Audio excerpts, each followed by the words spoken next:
కుప్పం నియోజకవర్గం చంద్రబాబు నాయుడు గారు కంచుకోట.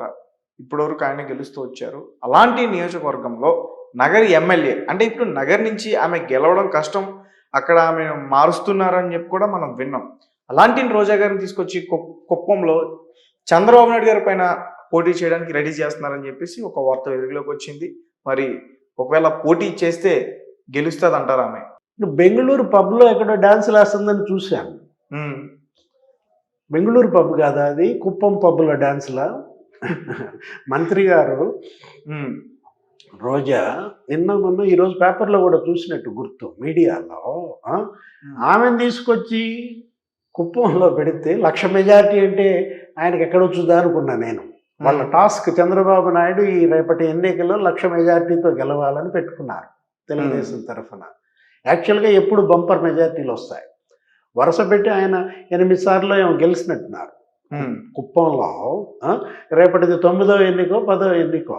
కుప్పంలో చంద్రబాబుకు వచ్చే మెజారిటీయే పార్లమెంటు స్థానాన్ని గెలిపిస్తుంది తెలుగుదేశం పార్టీ. గతంలో శివప్రసాద్ ఎవరో ఉండేవాళ్ళు వరుస పెట్టి ఈ ఒక్క అసెంబ్లీ మెజారిటీయే మొత్తం పార్లమెంటుని గెలిపించేస్తుంది అన్నమాట.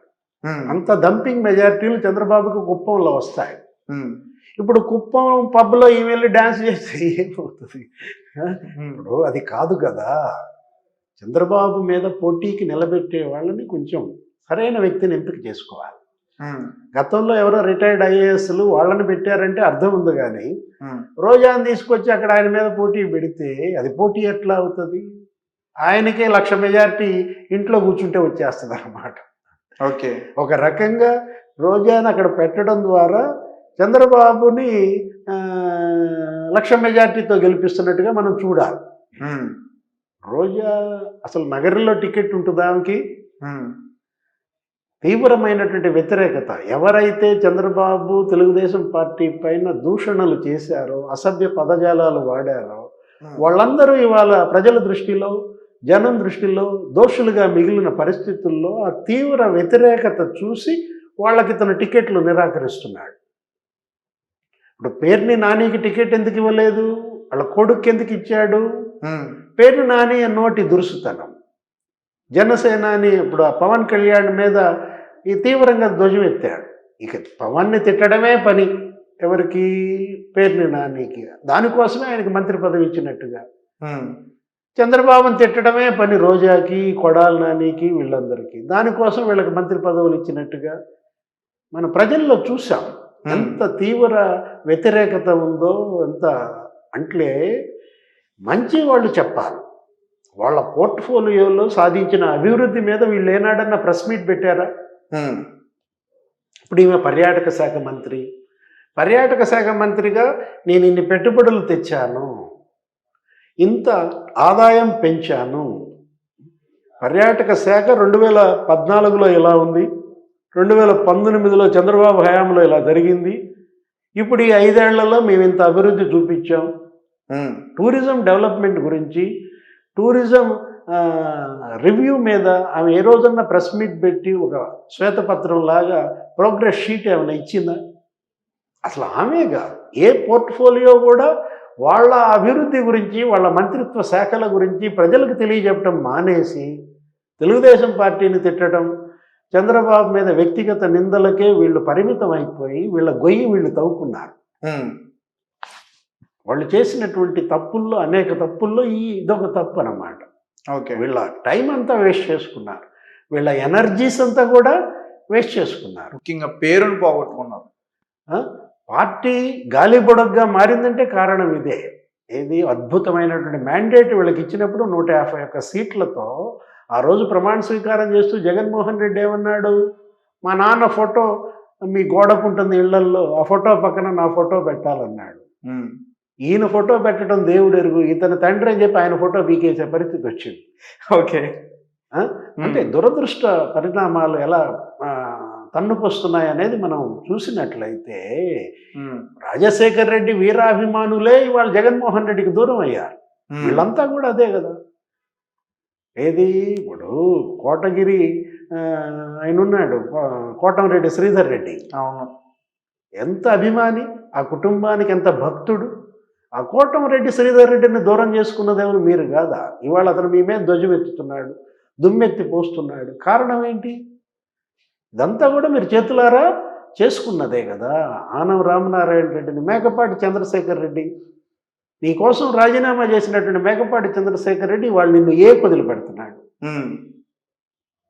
అంటే ఎలా దూరం జరిగిందనే దీంట్లో జగన్మోహన్ రెడ్డి చేసిన ప్రధాన తప్పు ఏంటయ్యా అంటే తన చుట్టూ వీళ్ళని పెట్టుకోవటం.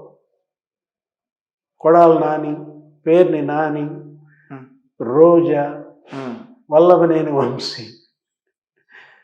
దీనివల్ల ఏం జరిగింది? అనిల్ కుమార్ యాదవ్ పేరు మర్చిపోయారు. అనిల్ కుమార్ యాదవ్. ఏం జరిగింది దీనివల్ల? వీళ్ళందరి వల్ల వీళ్ళు భజన చేయటమేమో కానీ జగన్ను మాత్రం పతనం చేశారు. పూర్తిగా ఆయన్ని భ్రష్టు పట్టించారన్నమాట. ఇప్పుడు రోజా నగరిలో కంటెస్ట్ చేయటం, అక్కడ ఎటు ఓట్లు వేసే పరిస్థితి లేదు. ఆమెకి ఎంత వచ్చింది మెజారిటీ? 2300 వచ్చింది లాస్ట్ టైం. చావు తప్పి కన్నులట్టపోయిందన్నమాట. అప్పుడు కూడా తెలుగుదేశం పార్టీ టికెట్ ఇవ్వడంలో డోలాయమానంగా గాలి ముద్దు కృష్ణనాయుడు కుటుంబ సభ్యుల్లో ఎవరికి ఇవ్వాలి ఏంటి అన్నదమ్ముల మధ్య పోటీ. దీంట్లో భానుప్రసాద్కి టికెట్ ప్రకటించడం ఆలస్యమైంది, ఎట్లా కూడా బయటపడింది. ఇప్పుడు ఈ పరిస్థితుల్లో తీవ్ర వ్యతిరేకత ఉంది ఆమెలో. అక్కడ ఉన్న వైఎస్ఆర్ కాంగ్రెస్ పార్టీయే రోజాకి టికెట్ ఇవ్వద్దని ధర్నాలు ఇవి చేస్తున్నారు. ఈ పరిస్థితుల్లో తనకు టికెట్ రాదని గ్రహించి ఒకవేళ వెళ్తే కుప్పం టికెట్ అడుగుతుందా తెలియదు. కుప్పం వెళ్ళి ఆమె సూయిసైడ్ చేసుకుంటుందని మనం అనుకో, పొలిటికల్ సూయిసైడ్ అవుతుంది. కుప్పంలో చంద్రబాబు మీద పోటీ చేయడం అనేది ఆల్రెడీ అక్కడ భరత్ ఉన్నాడు ఎమ్మెల్సీ.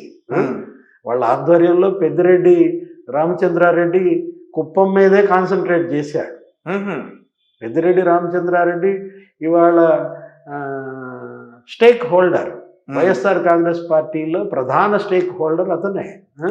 అలాంటి జగన్మోహన్ రెడ్డికి ఎంత వాటా ఉందో కానీ వైఎస్ఆర్ కాంగ్రెస్ పార్టీలో అతనికి ఎక్కువ వాటా ఉంది.